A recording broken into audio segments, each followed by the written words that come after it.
Hey guys, welcome back to my YouTube channel, and today I'm making a video on 5070/22 October November 2019 paper. I have already covered a lot of part of it in my previous videos, that is entire section A, and also a question from section B. So today I am doing question number 7, that is from section B. If you haven't checked out my previous videos, I'll put the link somewhere here or tag it in the description below, and you can go and check them out. So many of you actually requested me to make a video and write on it, and draw everything and write everything, write down the answers and all. But unfortunately I couldn't do that because I tried it once and it turned out to be a disaster, to be very honest, and it's really hard to do that. So I dropped the idea of writing because I'm not used to of writing with it. But then again, you have all started requesting me for this, so I thought, why not go and write, because if this helps you, I should really try, and I'm sure that I'll practice and get better at it. So you need to bear with me in a few videos with my horrible handwriting that I'm gonna do over here, but I will only draw the graphs and structures etc. over here. Anyway, so without any more further ado, let's get started. Here we're talking about sulfuric acid. Here we're talking about contact process. Sulfuric acid is made by contact process. Part A says, name the catalyst used in the contact process. Here we have the equation that is given to us related to contact process, and here we're supposed to write down the catalyst that is used in the contact process. Catalyst in contact process, it's really simple, you just need to learn this, and it is vanadium V oxide, vanadium 5 oxide, and just write it, you'll get 1 mark. Now moving on to part B, describe how and explain. Okay, here we're talking about describing how, and then we're asking, and then examiner is asking to explain it. Why the position of equilibrium in the reaction is altered when the temperature is increased. Over here we're talking about temperature is increasing, and then we're talking about a constant pressure and an increase in temperature. So for this, we are going to make sure that we only write things related to the temperature and how temperature affects the equilibrium of any reaction. So here we can see delta H is minus 197 kilojoules per mole. Minus 197, the negative sign over here tells that this is an exothermic reaction. If it is an exothermic reaction, so increasing the temperature would shift the equilibrium towards this side. Okay, so about reversible reactions, there is this thing we never say reactants and products. Why? Because simply reactants are reactants form product and the products form reactant. It's like a chain that is going on, it's like a loop. Alright, so for this kind of equation, for SO2 plus oxygen, SO3 is what is formed after sulfur dioxide and oxygen. This is the product, and for SO3, sulfur dioxide and oxygen is what is formed. So they are both reactant and product at the same time, depending on the equilibrium and all. So over here we're talking about increase in temperature and exothermic reaction. It means it will move the equilibrium towards left side.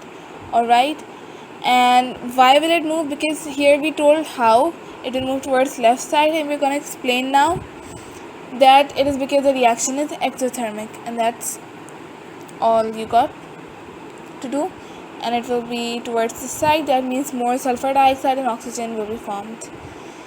Okay, so moving on to the pressure of the equilibrium mixture is increased at constant temperature. Here we have actually increased the pressure and the temperature is constant, which means that we are going to only consider the pressure part and not touch on the temperature part. So for this we are going to check out the moles. Now if we have increased, here we have increased, let me mark it. Always remember to highlight, it will help, or highlight it with a pen, because highlighters are not allowed in examination. So just underline it with pen, and that's all you need to do, because there are fewer moles of gas on the right hand side. So that is why the equilibrium will shift towards the right hand side. Now how can we figure this out? If we see over here we got 2 moles, and over here we got 3 moles, that is 2. And if we make one over here, so we actually got 2 moles. Alright, 2 moles here and 3 moles over here. So here it is like 3 moles, and here we have 2 moles. This side is lesser moles, that is why the equilibrium will be shifted towards this side. I hope you get it. So it means that the equilibrium will shift towards the right hand side. Okay, so moving on. The final step of the manufacture of sulfuric acid is an exothermic reaction. On the axis below, energy profile diagram for this reaction show the reactants and products, the enthalpy change of the reaction, and the activation energy of the reaction. Okay, so for this, first of all, we're going to make an exothermic graph over here. And how are we going to do that? Is we're going to make a product side and a reactant side. So that means, because we're talking about exothermic, that means the product, the reactant would have greater energy as compared to the product. So we're going to make a little curve here and take it to the bottom, and here we got it. Alright, so this is the reactant. You're supposed to measure it. This is the reactant. Just you can write it here, reactant. I'm just writing it in short, but you have to write it in full in exam, of course. And here we are talking about the product.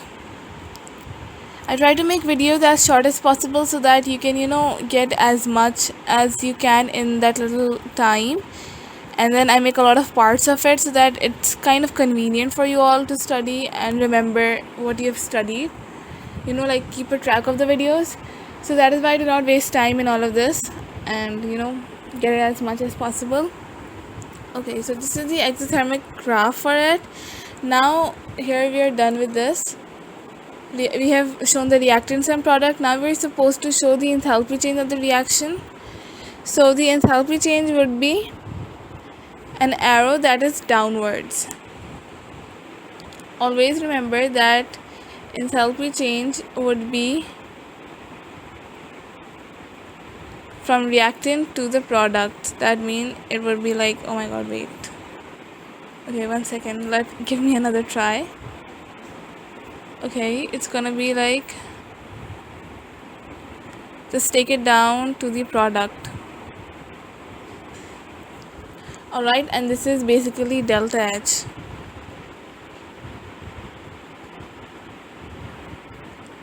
Can you please give me a second chance for this? Okay. Delta H. That is the enthalpy change. So we have done this and we have done this too. Now the activation energy of the reaction. Activation energy would always be this little hump over here that we see in the graph. It is going to be like this. It's going to be drawn in this way, and that's the activation energy. Basically, activation energy is the energy required to start up any reaction. That means the energy from here to here to take reactant to begin the reaction. So this much amount of energy would be known as the activation energy, that is EA.